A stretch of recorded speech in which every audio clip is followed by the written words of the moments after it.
Marc, chapitre 16. Lorsque le sabbat fut passé, Marie de Magdala, Marie la mère de Jacques et Salomé achetèrent des aromates afin d'aller embaumer Jésus.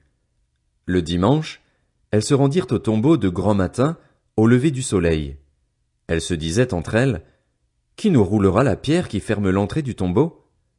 Mais quand elles levèrent les yeux, elles s'aperçurent que la pierre, qui était très grande, avait été roulée. Elles pénétrèrent dans le tombeau, virent un jeune homme assis à droite, habillé d'une robe blanche, et elles furent épouvantées. Il leur dit, « N'ayez pas peur. Vous cherchez Jésus de Nazareth, celui qui a été crucifié.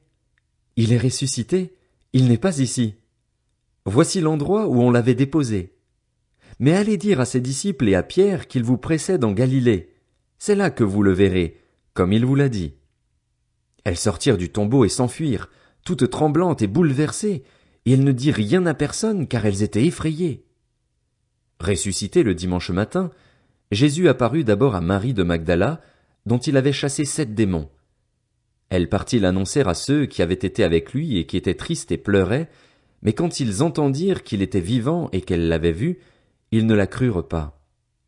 Après cela, il apparut sous une autre forme à 2 d'entre eux qui se rendaient à la campagne.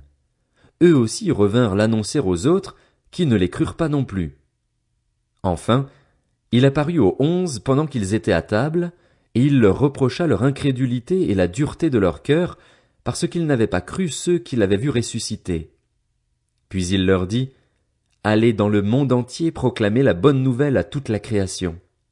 Celui qui croira et qui sera baptisé sera sauvé, mais celui qui ne croira pas sera condamné. Voici les signes qui accompagneront ceux qui auront cru. En mon nom, ils pourront chasser des démons, parler de nouvelles langues, attraper des serpents, et s'ils boivent un breuvage mortel, celui-ci ne leur fera aucun mal. Ils poseront les mains sur les malades et ceux-ci seront guéris. » Après leur avoir parlé, le Seigneur fut enlevé au ciel, et il s'assit à la droite de Dieu. Quant à eux, ils s'en allèrent prêcher partout. Le Seigneur travaillait avec eux et confirmait la parole par les signes qui l'accompagnaient.